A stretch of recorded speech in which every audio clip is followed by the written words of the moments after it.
नमस्कार साथियों, स्वागत है आप सभी का हमारी इस बेहद महत्वपूर्ण वीडियो में। मैं हूं सुधीर। जय हिंद, वंदे मातरम। सबसे पहले भारत माता की स्वतंत्रता के लिए अपना जीवन समर्पित करने वाले सभी ज्ञात और अज्ञात स्वतंत्रता सेनानियों को मेरा सशक्त नमन। देश की सीमाओं पर तैनात हमारे वीर जवानों, किसानों, मजदूरों, वैज्ञानिकों, शिक्षकों, चिकित्सकों और देश के निर्माण में योगदान देने वाले प्रत्येक नागरिक को स्वतंत्रता दिवस की हार्दिक शुभकामनाएं। साथियों, आज पूरे देश में तिरंगा लहरा रहा है। सुबह से देशभक्ति के गीत सुनाई दे रहे हैं। विद्यालयों में कार्यक्रम हुए, मिठाइयां बांटी गईं, सोशल मीडिया पर तिरंगे वाली तस्वीरें लगाई गईं और देश के वीरों को याद किया गया।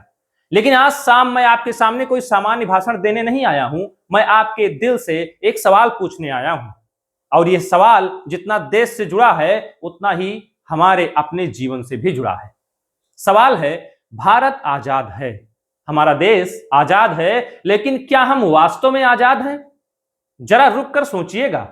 क्या आजादी का अर्थ केवल इतना है कि अंग्रेज हमारे देश से चले गए? क्या केवल लाल किले पर तिरंगा फहरा देना ही आजादी की अंतिम मंजिल थी? क्या 15 अगस्त के दिन देशभक्ति का गीत सुन लेना, तिरंगे के साथ फोटो खिंचवा लेना और जय हिंद लिख देना ही हमारी पूरी जिम्मेदारी है? बिल्कुल नहीं। राजनीतिक आजादी हमें 15 अगस्त 1947 को मिल गई थी, लेकिन सामाजिक, आर्थिक, मानसिक और नैतिक आजादी की लड़ाई आज भी जारी है।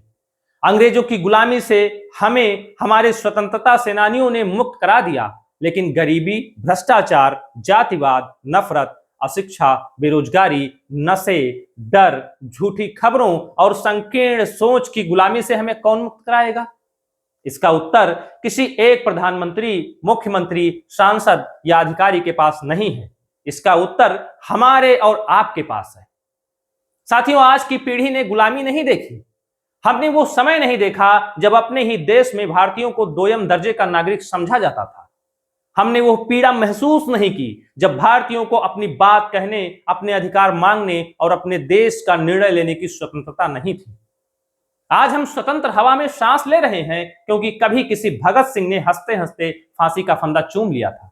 आज हम अपने अधिकारों की बात कर सकते हैं क्योंकि कभी चंद्रशेखर आजाद ने प्रण लिया था कि वो जीवित रहते अंग्रेजों के हाथ नहीं आएंगे। आज हमारे हाथ में तिरंगा है क्योंकि कभी असंख्य माताओं ने अपने बेटों को देश के लिए बलिदान कर दिया था। हम महात्मा गांधी, नेताजी सुभाष चंद्र बोस, सरदार वल्लभ भाई पटेल, पंडित जवाहरलाल नेहरू, डॉक्टर भीमराव अंबेडकर, राम प्रसाद बिस्मिल, अशफाक उल्ला खान, रानी लक्ष्मीबाई और मंगल पांडे जैसे महान नाम जानते हैं, लेकिन स्वतंत्रता के इतिहास में ऐसे लाखों लोग भी हैं जिनके नाम किसी पुस्तक में दर्ज नहीं हुए। किसी किसान ने आंदोलनकारियों को भोजन दिया होगा, किसी मां ने अपने बेटे को छिपाकर अंग्रेजों से बचाया होगा, किसी अध्यापक ने बच्चों के मन में स्वतंत्रता की चिंगारी जगाई होगी, किसी साधारण ग्रामीण ने क्रांतिकारियों तक संदेश पहुंचाया होगा। आजादी किसी एक व्यक्ति या एक संगठन की उपलब्धि नहीं थी, यह पूरे भारत के सामूहिक त्याग और बलिदान का परिणाम थी। इसलिए हमें स्वयं से पूछना चाहिए, जिस स्वतंत्रता के लिए लाखों लोगों ने अपना सब कुछ दे दिया, उस स्वतंत्रता के लिए हम क्या कर रहे हैं? कल्पना कीजिए कि एक पक्षी को वर्षों बाद पिंजरे से बाहर निकाल दिया गया। पिंजरे का दरवाजा खुल गया, लेकिन उस पक्षी ने उड़ना ही छोड़ दिया। उसके मन में इतना डर बैठ गया कि खुले आकाश को देखकर भी वो पिंजरे से बाहर नहीं निकला। क्या आप उस पक्षी को वास्तव में स्वतंत्र कहेंगे? नहीं, क्योंकि स्वतंत्रता केवल शरीर की नहीं होती, स्वतंत्रता मन, विचार और आत्मविश्वास की भी होती है। इसी प्रकार एक देश तभी पूर्ण रूप से स्वतंत्र कहलाता है जब उसका नागरिक बिना भय के जी सके, सम्मान के साथ जीवन बिता सके, अच्छी शिक्षा प्राप्त कर सके, मेहनत के आधार पर आगे बढ़ सके और अपने विचार व्यक्त करते हुए दूसरे के विचारों का भी सम्मान कर सके। स्वतंत्रता का अर्थ मनमानी नहीं होता। कुछ लोग सोचते हैं कि मैं स्वतंत्र हूं इसलिए सड़क पर कूड़ा फेंक सकता हूं, मैं स्वतंत्र हूं इसलिए यातायात के नियमों को तोड़ सकता हूं, मैं स्वतंत्र हूं इसलिए सोशल मीडिया पर किसी को गाली दे सकता हूं, मैं स्वतंत्र हूं इसलिए सार्वजनिक संपत्ति को नुकसान पहुंचा सकता हूं। नहीं साथियों, यह स्वतंत्रता नहीं, गैर जिम्मेदारी है। आपकी स्वतंत्रता वहीं तक है जहां से किसी दूसरे व्यक्ति के अधिकार और सम्मान की सीमा प्रारंभ होती है। अधिकार और कर्तव्य एक ही सिक्के के दो पहलू हैं। यदि हमें अपने अधिकार याद हैं लेकिन कर्तव्य याद नहीं है तो हमारी स्वतंत्रता अधूरी है। आज भारत दुनिया के सबसे युवा देशों में से एक है। हमारे पास प्रतिभा की कमी नहीं है। गांव के छोटे से घर में बैठा बच्चा भी बड़ा वैज्ञानिक, खिलाड़ी, अधिकारी, शिक्षक, डॉक्टर या उद्यमी बनने का सपना देख रहा है। लेकिन हमें ईमानदारी से पूछना होगा, क्या हमारे युवाओं को अपने सपने चुनने की पूरी स्वतंत्रता मिल रही है? एक नौजवान कई वर्षों तक प्रतियोगी परीक्षा की तैयारी करता है। उसके माता पिता खेत बेचकर या कर्ज लेकर उसे पढ़ाते हैं। वो रात दिन मेहनत करता है। जब परीक्षा का समय आता है तो कभी व्यवस्था की कमी, कभी अनुचित साधन और कभी अनिश्चितता उसकी मेहनत पर भारी पड़ जाती है। उसके जीवन के 5-10 महत्वपूर्ण वर्ष केवल एक नौकरी की प्रतीक्षा में निकल जाते हैं। ऐसे युवा के मन पर क्या गुजरती होगी? हमारे अनेक बच्चे अपनी रुचि से नहीं बल्कि समाज के दबाव से अपना करियर चुनते हैं। बच्चों को संगीत पसंद है लेकिन परिवार कहता है डॉक्टर बनो। बच्चे को खेल पसंद है लेकिन उससे कहा जाता है कि इसमें भविष्य नहीं है। कोई खेती में नई तकनीक लाना चाहता है लेकिन उसे समझाया जाता है कि खेती करने वाला कभी सफल नहीं हो सकता। क्या अपनी प्रतिभा और रुचि के अनुसार जीवन चुनने की स्वतंत्रता भी आजादी का हिस्सा नहीं है? आज के युवाओं के सामने केवल रोजगार की चुनौती नहीं है, नशा, ऑनलाइन जुआ, फर्जी निवेश योजनाएं, दिखावे की जिंदगी और सोशल मीडिया की तुलना भी उन्हें भीतर से कमजोर कर रही है। दूसरे की चमकती हुई तस्वीर देखकर युवा अपने साधारण जीवन को असफल समझने लगता है। उसे लगता है कि सब लोग आगे निकल गए और मैं पीछे रह गया। मैं भारत के युवाओं से कहना चाहता हूं, किसी दूसरे व्यक्ति की सोशल मीडिया तस्वीर आपकी असफलता का प्रमाण नहीं है। हर व्यक्ति का संघर्ष अलग है और उसकी सफलता का समय भी अलग है। आजादी का अर्थ यह भी है कि हम दूसरों की राय और दिखावे के दबाव से मुक्त होकर अपने जीवन का रास्ता स्वयं चुन सकें। आज के स्वतंत्रता दिवस का विशेष संदेश युवा शक्ति और विकसित भारत की यात्रा से जुड़ा है। यदि युवा निराश होगा तो देश आगे कैसे बढ़ेगा? यदि युवा का आत्मविश्वास टूटेगा तो विकसित भारत का सपना कौन पूरा करेगा? देश के युवाओं को केवल नौकरी मांगने वाला नहीं, समस्याओं का समाधान खोजने वाला भी बनना होगा। हमें नौकरी के अवसर चाहिए, लेकिन साथ ही कौशल, नवाचार, उद्यमिता और स्वरोजगार की दिशा में भी आगे बढ़ना होगा। सरकार को अवसर और पारदर्शी व्यवस्था देनी होगी। समाज को युवाओं पर भरोसा करना होगा और युवाओं को निरंतर मेहनत और अनुशासन अपनाना होगा। तीनों पक्ष अपनी जिम्मेदारी निभाएंगे तभी युवा वास्तव में स्वतंत्र होगा। साथियों, जब हम भारत माता की जय बोलते हैं तो हमें भारत की प्रत्येक बेटी के सम्मान और सुरक्षा की जिम्मेदारी भी स्वीकार करनी होगी। क्या कोई देश तब पूरी तरह से स्वतंत्र कहलाएगा जब उसकी बेटी शाम को घर से बाहर निकलते समय डर महसूस करे? क्या कोई बेटी अपनी पसंद की पढ़ाई केवल इसलिए छोड़ दे कि विद्यालय या महाविद्यालय से दूर है? क्या किसी महिला को कार्यालय, सड़क, बाजार या अपने घर में अपमान सहना पड़े तो हम स्वयं को पूर्ण रूप से स्वतंत्र कह सकते हैं? हम देवी की पूजा करते हैं, कन्याओं के चरण स्पर्श करते हैं, लेकिन असली परीक्षा पूजा के समय नहीं होती। असली परीक्षा तब होती है जब परिवार में बेटे और बेटी के लिए अवसर तय किए जाएं।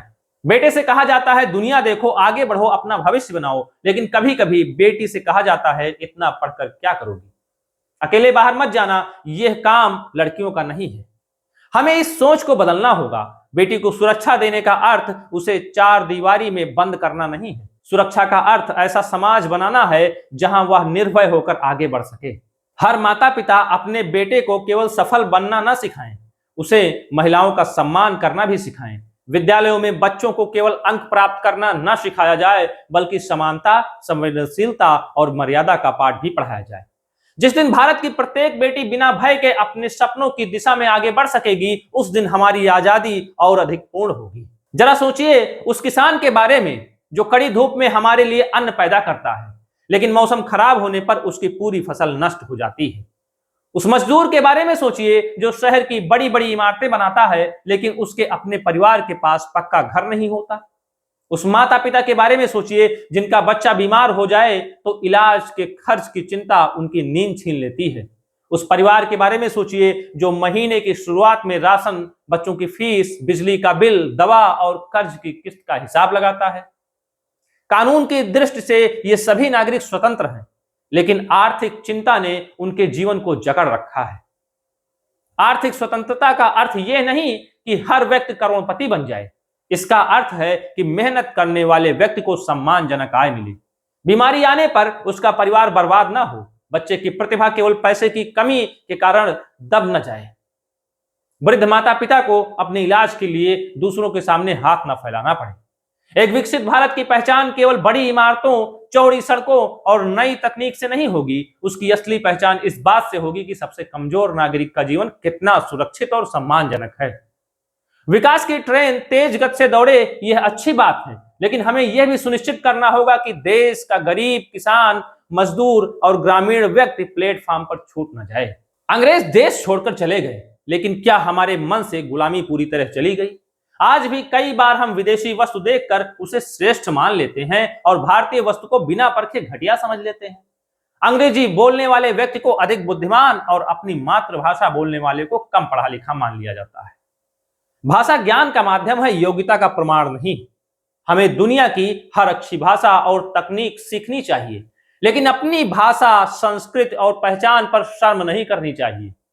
आज एक नई तरह की मानसिक गुलामी सोशल मीडिया के माध्यम से हमारे जीवन में प्रवेश कर चुकी है। सुबह आंख खुलते ही मोबाइल और रात को सोने से पहले मोबाइल। परिवार के 4 लोग एक कमरे में बैठे हैं, लेकिन चारों अलग अलग स्क्रीन में खोए हैं।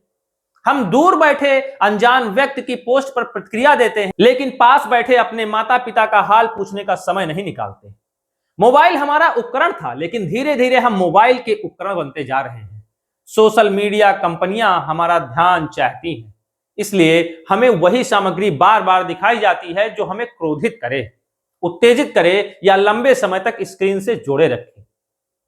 किसी ने कोई भड़काऊ वीडियो डाल दिया, हमने उसकी सच्चाई जांचे बिना उसे आगे भेज दिया। कुछ ही समय में समाज में तनाव पैदा हो गया।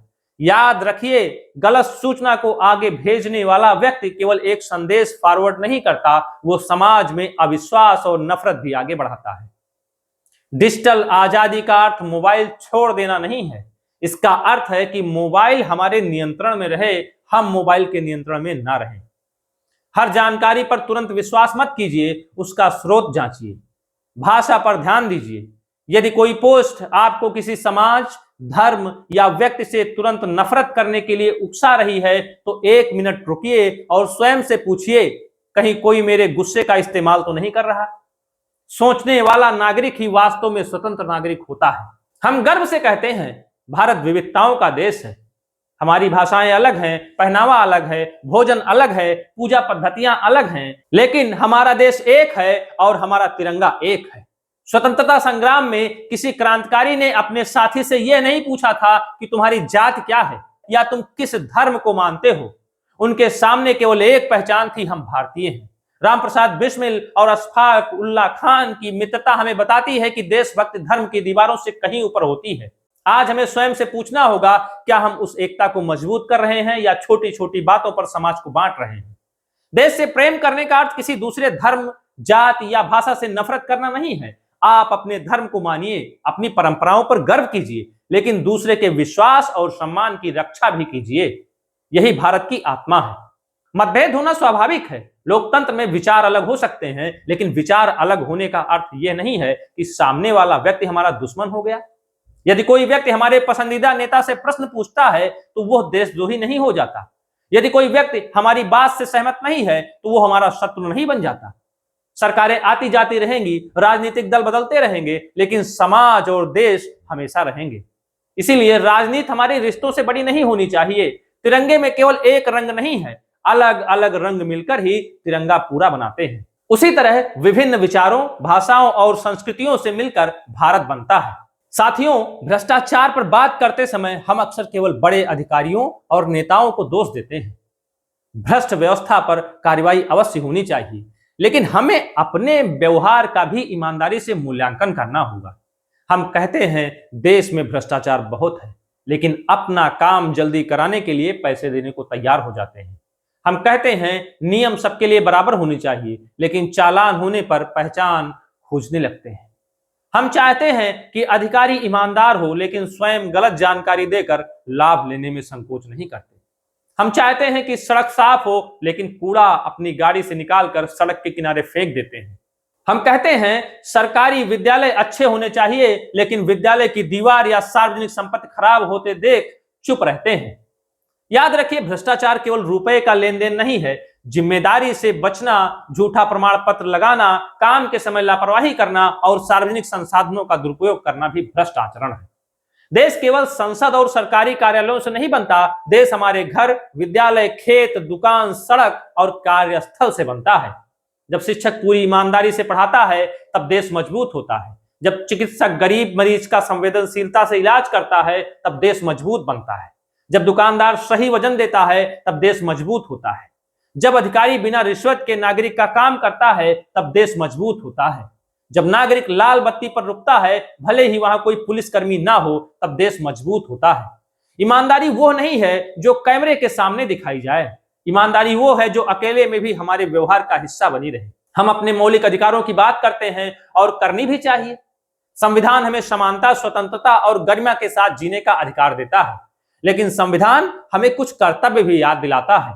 राष्ट्रीय ध्वज और राष्ट्रगान का सम्मान करना, देश की एकता बनाए रखना, सार्वजनिक संपत्ति की रक्षा करना, पर्यावरण को बचाना, वैज्ञानिक दृष्टिकोण अपनाना और भाईचारे की भावना बढ़ाना भी हमारी जिम्मेदारी है।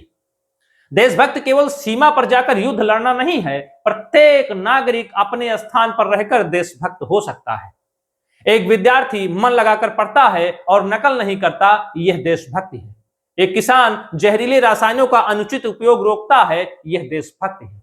एक वाहन चालक घायल व्यक्ति की सहायता करता है, यह देशभक्ति है। एक नागरिक पानी और बिजली की बर्बादी रोकता है, यह देशभक्ति है। एक युवा झूठी खबर आगे भेजने से पहले उसकी जांच करता है, यह देशभक्ति है। एक सक्षम व्यक्ति किसी गरीब बच्चे की पढ़ाई में सहायता करता है, यह देशभक्ति है। देशभक्ति केवल बड़ी बड़ी बातें करने में नहीं, बल्कि छोटे छोटे जिम्मेदार कार्यों में दिखाई देती है।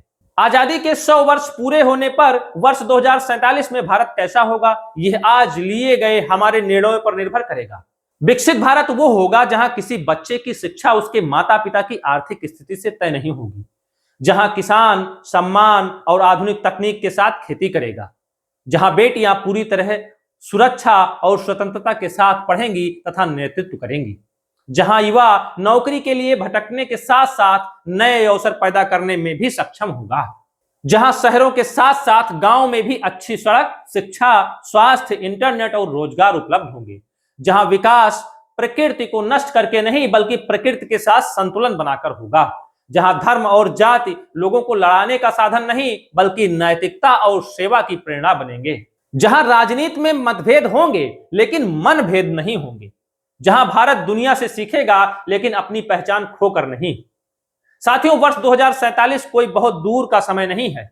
आज जो बच्चा विद्यालय में पढ़ रहा है वो उस समय देश की जिम्मेदारी संभाल रहा होगा। आज का युवा उस समय शिक्षक, वैज्ञानिक, अधिकारी, किसान, उद्यमी और जनप्रतिनिधि होगा। इसलिए विकसित भारत का निर्माण 2047 में शुरू नहीं होगा, वो आज हमारे घर और हमारे विद्यालय से शुरू होगा।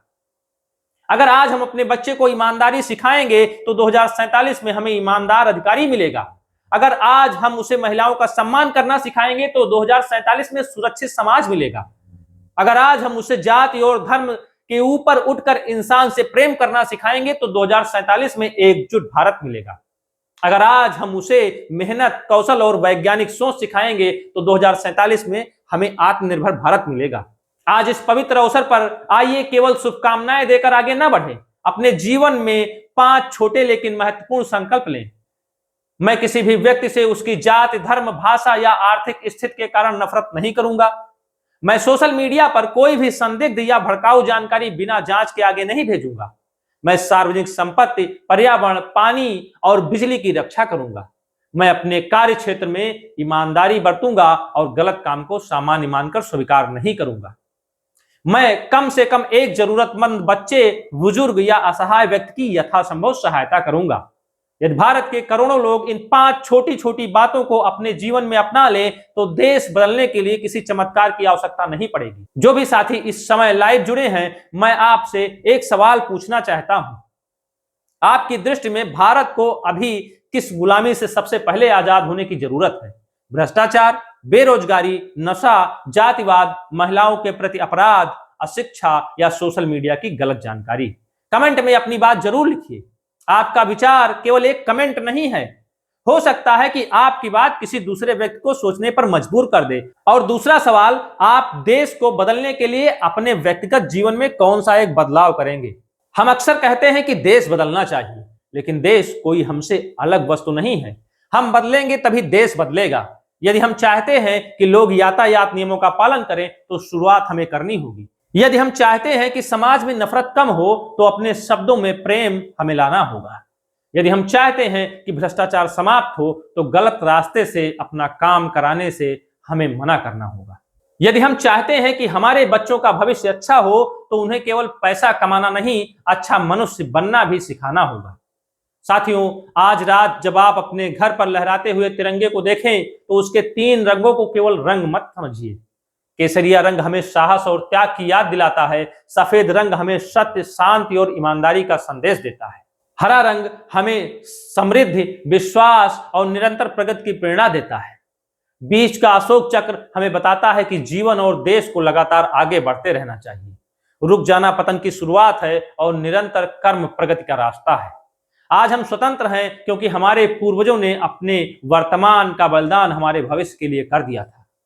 अब यह प्रश्न है, क्या हम अपने छोटे छोटे स्वार्थ को छोड़कर आने वाली पीढ़ियों के लिए एक बेहतर भारत बना सकते हैं?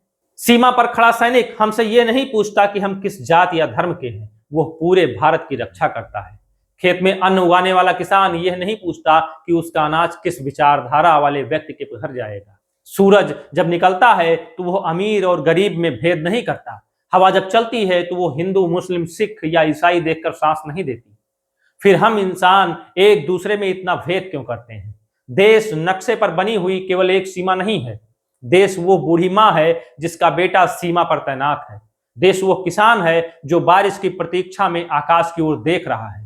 देश वो विद्यार्थी है जो छोटी सी रोशनी में बैठकर बड़े सपने देख रहा है। देश वो मजदूर है जिसके पसीने से हमारे शहर खड़े होते हैं। देश वो बेटी है जो हर बाधा को तोड़कर अपना नाम रोशन करना चाहती है। और देश आप हैं, देश हम हैं। इसलिए देश को बदलने की शुरुआत किसी और से नहीं, स्वयं से कीजिए।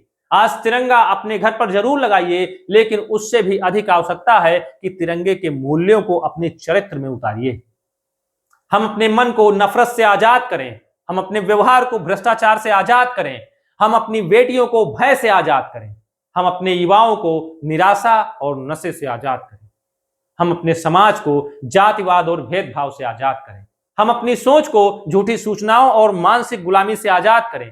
तभी हम पूरे विश्वास से कह पाएंगे कि हमारा भारत केवल राजनीतिक रूप से नहीं बल्कि सामाजिक, आर्थिक, मानसिक और नैतिक रूप से भी स्वतंत्र है। आइए आज ये संकल्प लें कि हमें अपने पूर्वजों से जो भारत मिला है, हम अपनी आने वाली पीढ़ी को उससे भी बेहतर भारत देकर जाएंगे। ऐसा भारत जहां विकास के साथ संवेदना हो, जहां सत्य के साथ शांति हो, जहां अधिकारों के साथ कर्तव्य हो, जहां आधुनिकता के साथ संस्कार हो, जहां विविधता के साथ एकता हो और जहां प्रत्येक नागरिक गर्व से कह सके, मैं स्वतंत्र भारत का स्वतंत्र, जिम्मेदार और ईमानदार नागरिक हूं। मेरे प्यारे देशवासियों, तिरंगा हमारी आन है, हमारी शान है और हमारी पहचान है। इसकी रक्षा केवल सीमा पर तैनात सैनिकों की जिम्मेदारी नहीं है, इसके सम्मान और मूल्यों की रक्षा हम सभी की सामूहिक जिम्मेदारी है। इसी भाव के साथ आप सभी को स्वतंत्रता दिवस की एक बार फिर से हार्दिक शुभकामनाएं। यदि आज की इस बातचीत ने आपके दिल को थोड़ा भी छुआ हो तो इसे अपने परिवार और मित्रों के साथ जरूर साझा कीजिए, क्योंकि देश बदलने वाले विचार जितने अधिक लोगों तक पहुंचेंगे, हमारा भारत उतना ही मजबूत होगा। आप सभी हमारे सुधीर टॉक्स परिवार की शक्ति हैं। आपके विश्वास और सहयोग से हम ऐसे सामाजिक और राष्ट्रीय विषयों पर अपनी बात रख पाते हैं। अंत में मेरे साथ पूरे गर्व और उत्साह के साथ बोलिए, भारत माता की जय, वंदे मातरम, इंकलाब जिंदाबाद, जय जवान, जय किसान, जय विज्ञान और सबसे बढ़कर जय हिंद, जय भारत। धन्यवाद दोस्तों, जय हिंद।